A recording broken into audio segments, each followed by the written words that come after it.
38년 된 병자를 고치는 내용입니다. 여러분, 오늘 세 번째 예수님이 이 요한복음을 통해서 세 번째 기적을 행한 거예요. 공식적으로는. 자, 세 번째 기적을 하는데 예수님께서 기적을 하는 이유를 알아야 돼요. 왜 기적을 행했을까?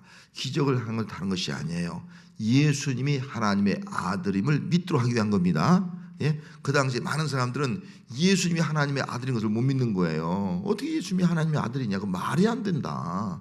그런 요셉의 집에서 태어났고 요셉의 아들이 아니냐. 어떻게 하나님의 아들이 될 수 있냐. 이 사실은 믿을 수 없는 사건이에요. 무슨 말해도 안 믿는 거예요. 그래서 예수님이 기적을 행해서 나를 믿으라. 하나님의 아들인 것을 믿으라. 그래서 가나 혼인잔치 기적을 통해서도 결국은 제자들만이 그 기적을 믿는 거예요. 또 왕의 신하의 아들 자녀를 고쳐주심으로 말미암아 그 가정이 믿는 거예요. 가정이. 그리고 오늘 이 그런 기적을 통해서 거기는 많은 사람들이, 예루살렘에는 많은 사람들이 예수님이 하나님의 아들이다 믿도록 하기 위해서 또 기적을 행하고 있는 것을 알 수가 있습니다. 자, 오늘 본 말씀은 예수님께서 어디로 올라갔어요? 다시 예루살렘에 올라간 거예요. 6월절을 맞이해서 예루살렘에 올라가서 특별히 여기 양의 문 곁에 베데스라는 연못이 있습니다. 그 연못에 5 행각이 있는데 그 행각에 많은 환자들이 모여 있는 거예요. 맹인, 다리 걸은 사람, 혈기만한 사람, 각종 병자들이 다 누워 있는 것을 볼 수가 있습니다. 여기 양의 문이라는 것은 예루살렘 성에는 들어간 문이 있어요. 우리나라로 말하면 남대문, 서대문 말이죠. 동대문 그런 문이 있지 않습니까? 들어가는 문이 옛날 성이 이렇게 있으면 그것도 이스라엘 그 예루살렘 성도 문이 있는 거예요.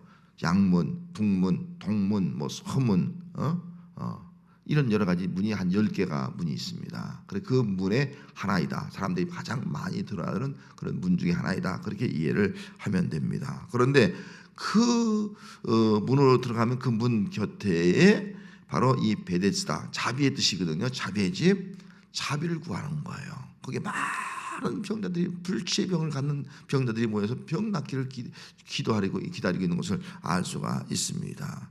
왜? 자비를 잊기 위해서. 천사가 가끔 내려와요. 천사가 가끔 내려올 때 물이 막 동하면 말이죠, 가장 먼저 들어가는 사람이 병이 무슨 병이든지 난다는 거예요. 무슨 병이 난다는 거예요.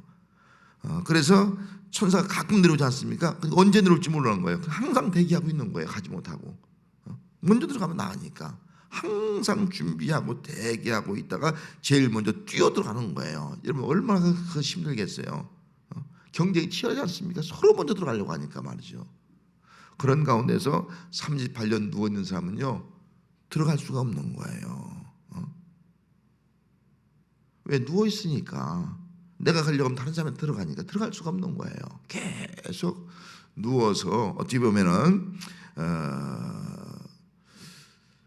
기다리고 나에게 언제 자비가 베풀어질까, 언제 내가 기회가 주어질까, 언제 내가 자비를 줄까 기다려도 그에게 기회가 오지 않아요. 또 치열한 경쟁을 뚫고 가서 물속에 들어갈 수 없는 거예요. 다시 말하면 이 38년 된 병자는 자비를 입지 못하는 사람이에요. 자비의 연못에 있지만 자비를 입지 못하는 사람, 절망하고 있는 사람의 모습이에요. 그 절망하고 있는 사람을 누가 찾아온 거예요? 예수님이 찾아오셨다 하는 겁니다. 그래서 예수님은 오늘도 이렇게 정말 사랑을 입지 못하고 자비를 입지 못하고 어떤 경쟁력에서 처지고 말이죠.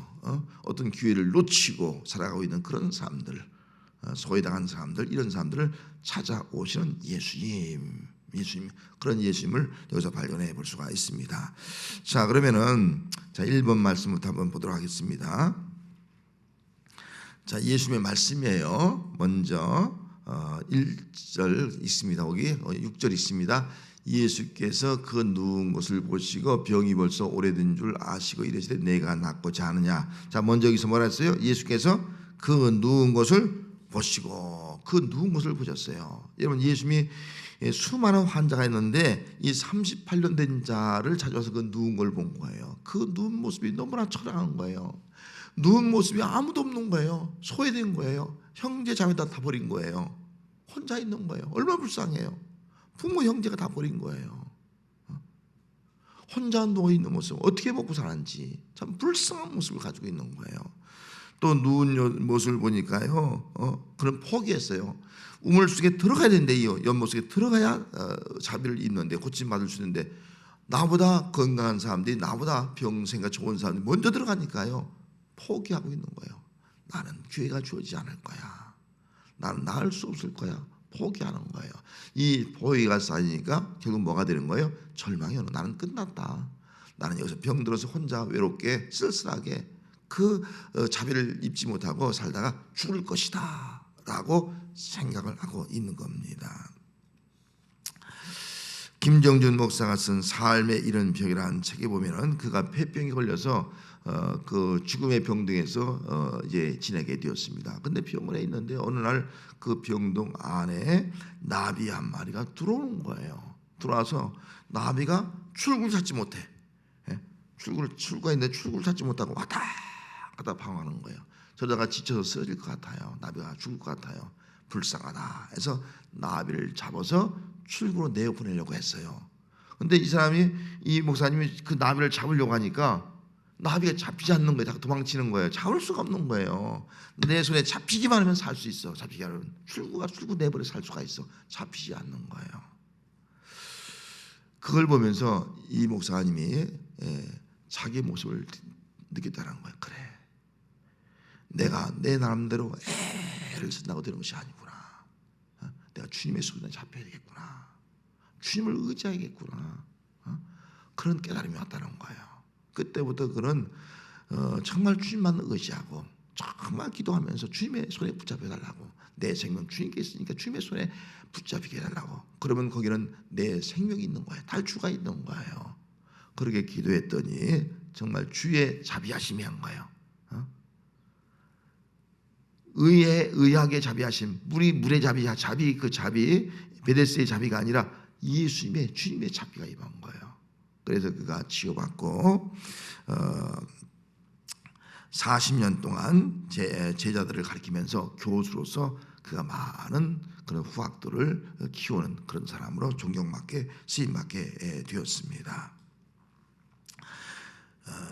우리는 인간의 방법으로 되지 않을 때, 정말 내 노력으로 되지 않을 때, 또 노력으로 탈출구를 찾지 못할 때, 그때 주님은 찾아오신 분이다. 이걸 우리가 알아야 돼요.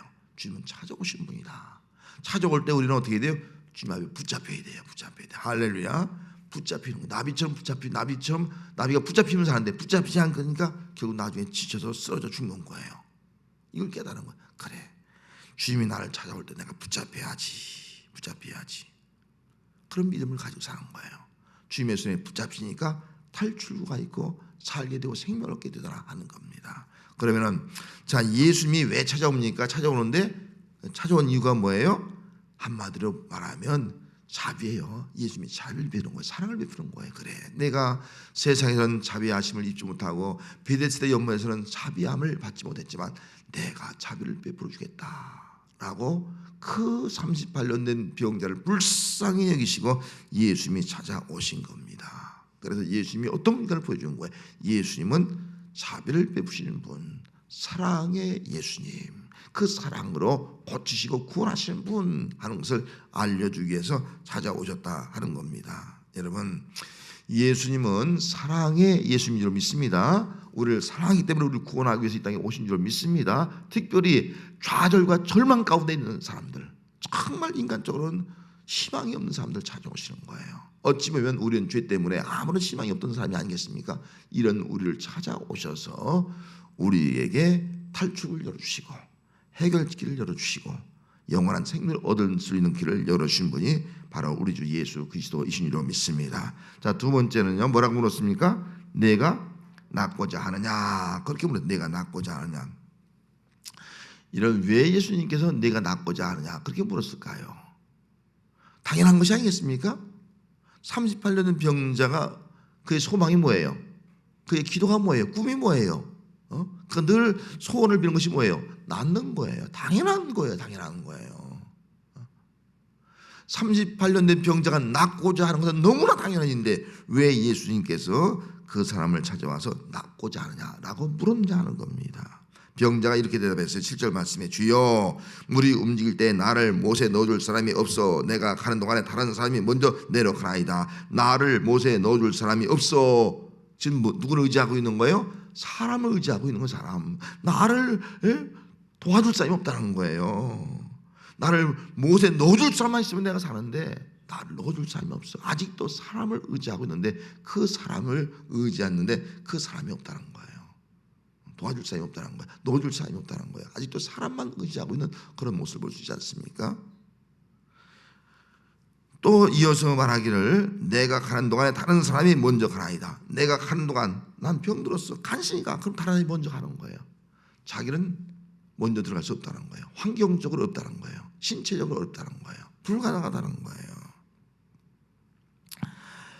지금 이 사람은 자기 노력으로도 할 수 없는 환경에 놓여 있습니다. 도와주는 사람도 없고 물에 나갈 환경도 안 되기 때문에 나는 병 나을 수가 없다라고 생각을 하고 있는 사람입니다.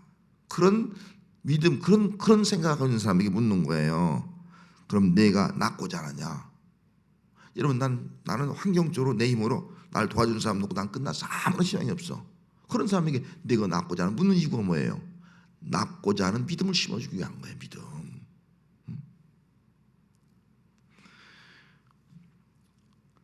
자신의 노력으로 불가능해도 예수를 믿으면 나을 수 있다는 믿음을 주고 있는 거예요. 자신이 환경이 불가능해도 예수님이라면 내가 나을 수 있다라고는 믿음을 심어주기 위해서 지금 이렇게 질문을 던지고 있는 겁니다. 여러분 믿음이 없으면요 절대로 성경은요 믿음이 없는 사람에게는 주님의 역사가 나타나지 않습니다. 그래서 먼저 믿음을 항상 강조하는 거예요. 내 믿음이 있느냐, 내 믿음대로 결사, 믿음을 강조하고 있는 거예요. 성도 여러분, 할 수 있다는 믿음을 가질 수 있기 바랍니다. 나을 수 있다는 믿음을 가질 수 있기 바랍니다. 주님의 기적은 나에게도 일어난다는 믿음을 가지시기 바랍니다. 이 우리 믿음이에요. 나의 생각과 나의 의식 구조가 바뀌어야 된다는 거예요. 내 생각은 도무지 안 돼, 불가능해. 내 생각은. 근데 그 의식 구조가 깨워져야 돼요. 나는 불가능하고 환경도 모든 면에서 안 된다 할지라도 주님이 하시면 된다. 이 믿음이에요. 여러분 이런 믿음이 오늘 우리가 가져야 할 믿음이 되어야 할 줄 믿습니다. 자, 세 번째 뭐라 했어요? 일어나 내 자리를 들고 걸어가라. 이런 누구에게 이 말씀하겠어요? 너 일어나서 내 자리를 들고 가. 여러분들이 만약 말한다면 누구에게 말하겠습니까? 믿음이 없는 사람에게 말하겠습니까? 믿음 있는 사람에게 말하죠. 예수님도 마찬가지예요. 내 자리를 들고 가라. 믿음이 없는 사람에게는 말할 이유도 없는 거죠.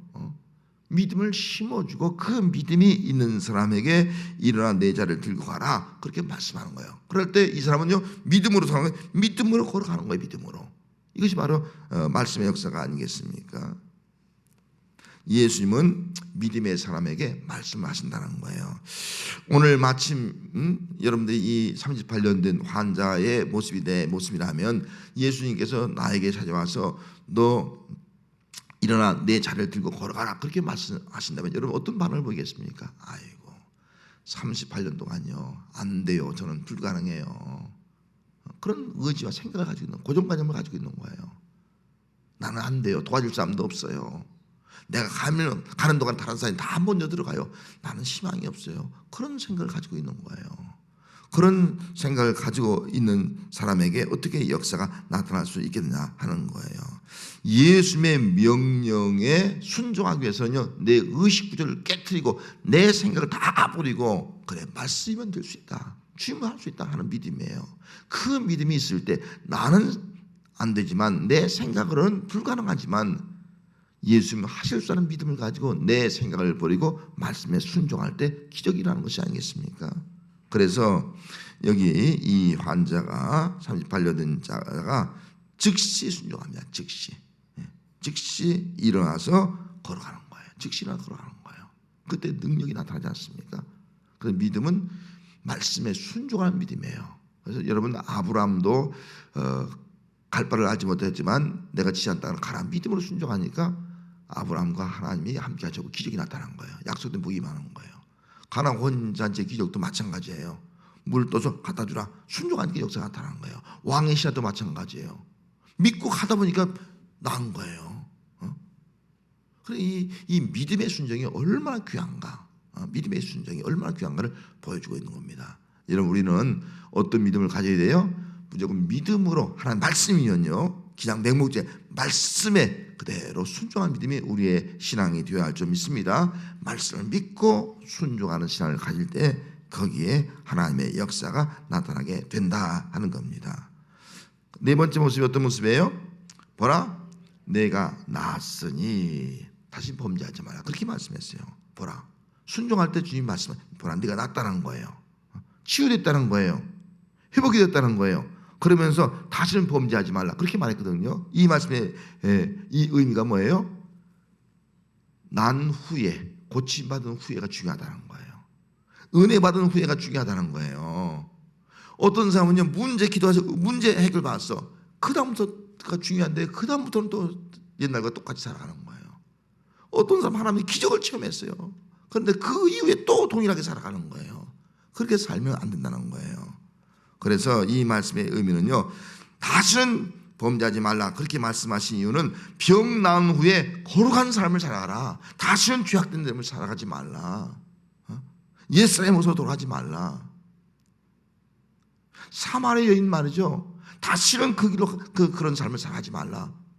회개하고 안 살아가지 않아. 예수 만나면요, 다시는 그렇게 살아가지 말라는 거예요. 또 한 가지는 사죄의 은혜와 병고침의 은혜를 받았다고 하면은 이제는 감사하며 살아라. 감사하며 살아라. 이 환자는 어떻게 살아요? 원망하고, 나는 부모 원망하고, 하나님 원망하고, 주변 사람 원망하고, 무슨 감사가 있겠습니까? 감사가 없고 그렇게 살아가잖아요. 그런데 이 말씀은 내가 이제 고침을 받았으면 은혜를 알고 은혜에 감사하며 살아가라. 오늘 우리가 예수 믿고 구원받았으면 그 은혜를 알고 은혜에 감사하며 살아가라. 기뻐하며 살아라. 이 말씀이 아니겠습니까? 여러분, 예수 믿은 이후에가 중요합니다. 할렐루야. 예? 예수 믿은 이후에는 우리는 거룩한 백성으로 살아가야 돼요. 예수 믿은 이후에는 우리는 감사하며 살아가야 되는 거예요. 또 예수 믿은 이후에는요, 어떤 모습을 가지고 살아가야 돼요? 예수만 증거하는 그런 삶을 살아가야 됩니다. 오늘 여기 말씀에도 보면은 여기 그 15절 말씀에 가서 뭐라고 말씀했어요? 유대인들에게 가서 말하여 자기를 고치시는 예수라. 나를 고치는 사람은 예수라, 예수라. 그렇게 증거를 하고 있는 것을 우리가 알 수가 있습니다. 그래서 이 환자처럼 정말 우리가 예수 믿은 이후의 삶은요, 오직 예수를 증거하는, 나를 살리고 나를 고치고 나를 구원한 예수를 증거하는 삶을 살아가는 신앙이 오늘 우리가 가져야 할 신앙이 되어야 할 줄로 믿습니다. 자, 그다음 교훈을 보도록 하겠습니다. 교훈. 자, 교훈. 첫째는 뭐죠? 안식일의 의미입니다. 주배문 안식일의 의미. 9절 말씀, 5장 9절 말씀 읽습니다. 시작. 그 사람이 곧 나아서 일어나 자리를 들고 걸어가니라. 이날은 안식이니라. 왜 예수님이 안식일에 병 고쳤을까요? 다 안식일날은요, 병도 안 고치고요, 안식일은요, 쉬면서 성경 읽고 예배한 날인데요, 안식일에 병 고친 거예요. 안식일에. 왜 하필은 안식일에 병을 고쳤을까? 안식일은 하나님이 창조한 다음에 쉬신 날이에요. 그래서 하나님이 쉬었기 때문에 우리들도 쉬어야 돼요, 쉬어야 돼요. 그래서 유대인들은요, 그 당시에 정말 일을 하지 않았어요. 어떤 일도 하지 않았어요. 밥 짓는 것도 안 했어요. 미리 금요일 날 저는 토요일 날에 안식했으니까 그것도 안 했다고요. 쉬는 날인데 예수님이 안식일에 병을 고친 거예요. 안식일에. 우리가 크게 두 가지로 보면은, 안식일은 구약의 의미에서 보면 안식일은 하나님이 창조하신 것을 기억하면서 창조주 하나님을 찬양하기 위해서 우리가 안식해야 됩니다. 안식일 날은 세상 만물을 창조하신 분은 하나님이구나, 그걸 생각하면서 그들이 안식을 지켰어요. 그래서 우리의 삶을 새롭게 창조하신 하나님, 전능하신 하나님, 우린 피조물, 하나님 창조주, 마땅히 하나님 앞에 찬양과 영광을 돌려야 되는 우리의 삶, 그걸 생각하면서 그들이 안식을 지킨 거예요. 하나님 찬양하면서. 두 번째는요, 애굽에서 구원받은 것을 기억하는 거예요. 우리는 애굽에서 구원받을 수 없고 평생 애굽의 노예로 비참하게 살아가는데 하나님께서 모세를 통해서 우리를 구원해 줬구나. 유월절 날이 바로 그 의미가 아니겠습니까? 유월절, 피를 통해서 구원받은 날 첫 번째 유월절 지키지 않습니까? 그래서 구원받은 은혜를 생각하면서 안식을 지킨 거예요. 우리의 구원은 하나님의 은혜로 되어진 거구나. 하나님은 우리를 그 노예 자리에서 구원시켜서 하나님의 거룩한 백성으로 삼아 주셨구나. 이걸 생각하면서 창조의 기쁨, 구원의 기쁨을 누리면서 지낸 날이 바로 안식일이었습니다. 그런데 유대인들은 참 안식일을 모르고 있는 거예요. 참 안식일이었는가를 알지 못하는 거예요. 그래서 예수님이 안식일에 병 고치니까요, 예수님을 박해하는 거예요. 오늘 말씀에 15절 말씀에 뭐라고 했어요? 그러므로 안식일에 이러한 일을 행하신다 하여 유대인들은 어떻게 했다고요? 예수를 박해한 거예요. 예수를 박해하고 안식일을 어기다 박해하고 있는 거예요. 그럼 예수님께서 안식일에 병 고치신 이유가 뭐예요? 이제는 안식의 주인은 예수님이라는 거예요. 안식의 주인은 예수입니다. 이걸 지금 깨우쳐주고 있는 겁니다. 그리고 참된 안식은 율법 안에서 누리는 것이 아니라 이제는 정말 생명을 누리는 것이 참된 안식인데, 이 안식은 앞으로 예수 그리스도를 하나님의 아들로 믿고 난 이후에 그 아들을 통해서 생명을 얻는 것이 중요하다 하는 사실을 지금 다 암시를 하고 있는 겁니다. 참 생명은 예수님을 통해서 주어진다. 영원한 생명. 이걸 지금 깨우쳐주고 있는 겁니다. 또 한 가지는 참된 안식은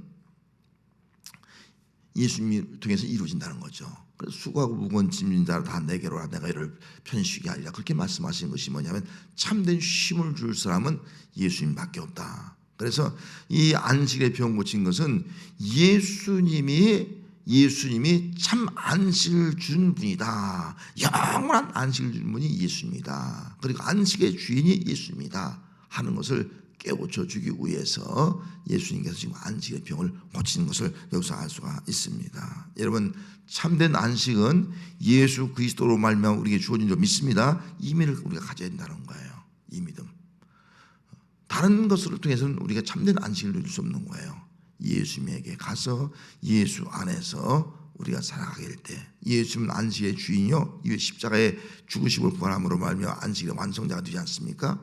그래서 오늘 우리는 이 주일날 예배드리면서 우리의 참된 안식을 주신 그 예수님 앞에 감사하며 이 주일날 모여 예배드리게 되는 것입니다. 예수 그리스도 안에서 참된 안식을 누릴 수 있는 은혜가 함께 하시기 바랍니다. 참된 생명을 누리는 그런 성도가 되어야 하는 겁니다. 자, 두 번째 모습 뭐라고 말씀했습니까?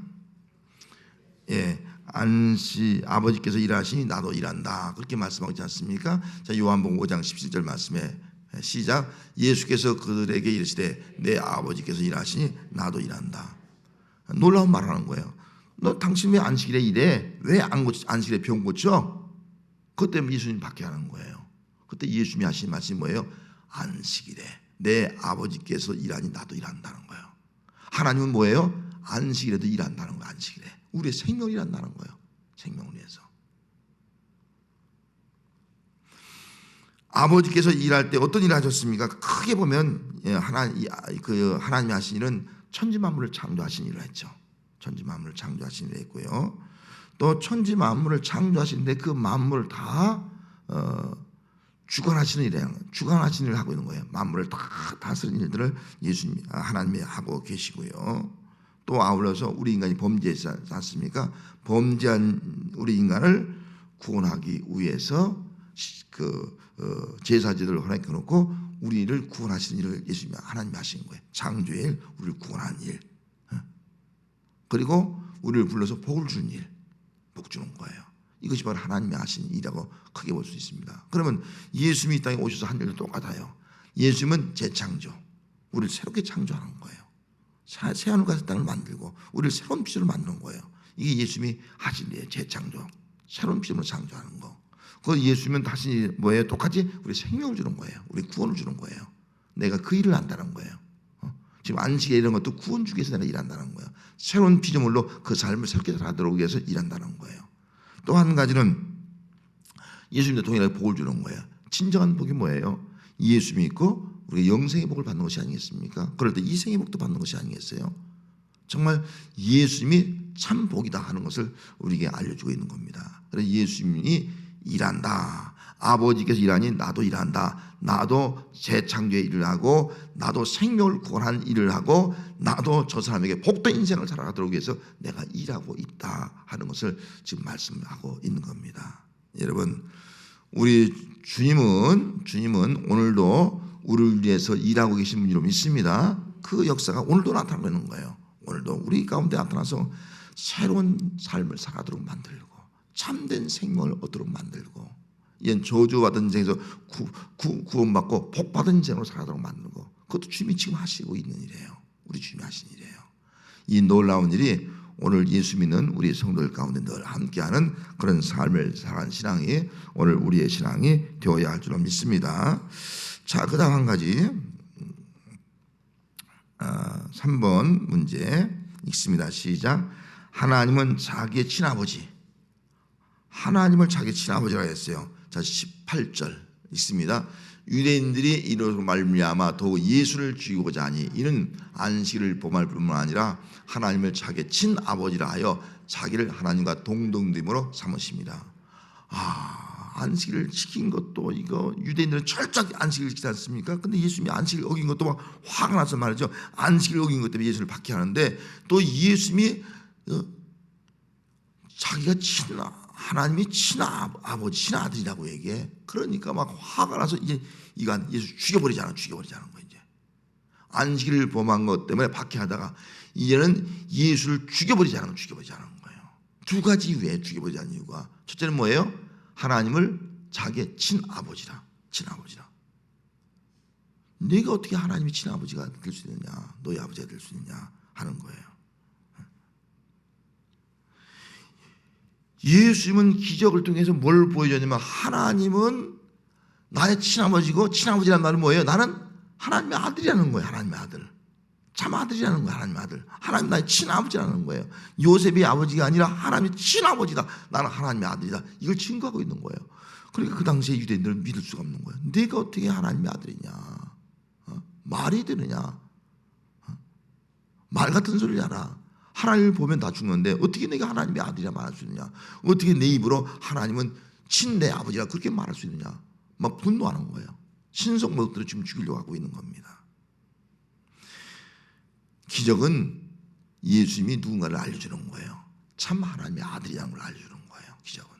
그래서 예수님께서 이 땅에 오신 목적도 요한복음 3장 17절 말씀에 뭐라고 말씀하고 있습니까? 하나님이 그 아들을 세상에 보내신 것은, 그 아들이에요.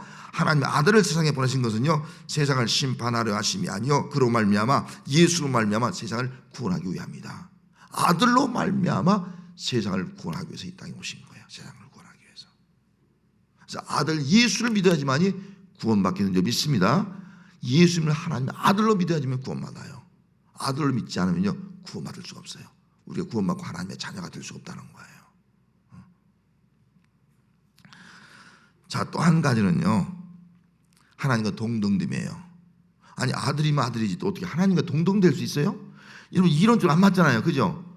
하나님 내 친아버지다. 그리고 나는 하나님과 동등되다는 거예요. 여기 뭐랬어요? 하나님과 동등으로 삼으시느라. 충격인 거예요, 유대인들에게는.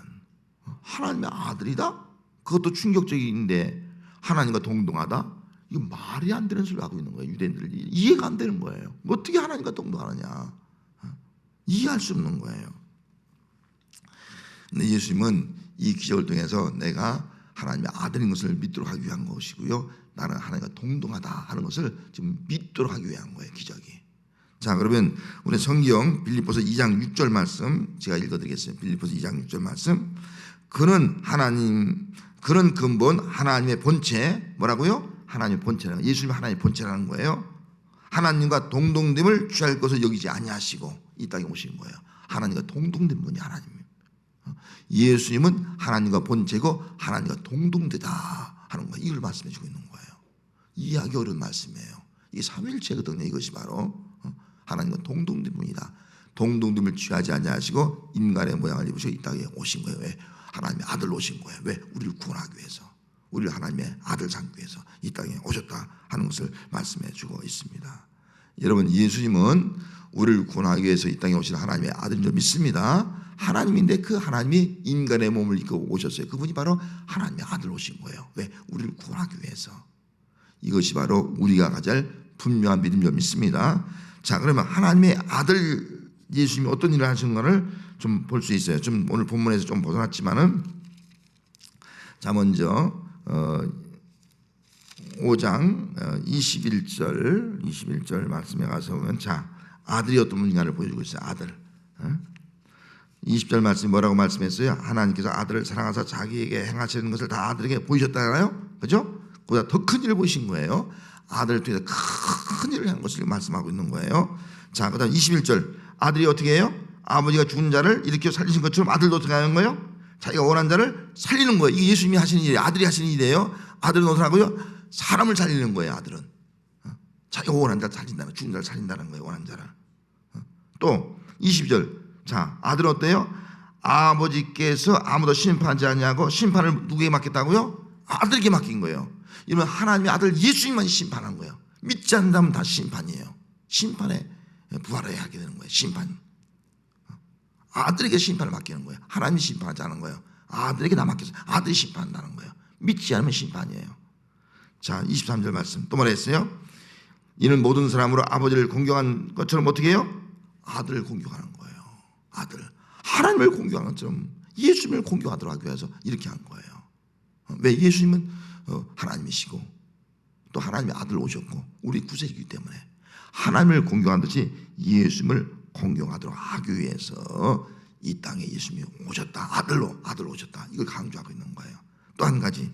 자, 24절 말씀 뭐라 했어요? 예? 내 말을 듣고 나를 보내신 이를 믿는 자를 어떻게 한다고요? 영생을 얻는 거예요. 사망에서 생명으로 옮겨진 거예요. 생명으로 옮겨진 거예요. 생명을 주셔서 온 거예요. 사망에서 생명으로 옮긴 거예요. 아들이. 자, 마지막으로요. 25절 말씀에 언제가 온다는 거예요? 진실로 너희에게 이르노니 죽은 자들이 뭐예요? 하나님의 아들의 음성을 들 때 온다. 아들의 음성. 우리 죽은 자들. 종말이죠. 그때 어떻게 한다나요? 듣는 자는 다 살아나는 거예요. 마지막 때 우리를 부활시키는 분으로 오셨다. 이것이 바로 아들이 아들. 그래서 우리는 예수님을 하나님의 아들로 믿어야 할 줄 믿습니다. 할렐루야. 우리 찬송 한 장 부르고 우리 한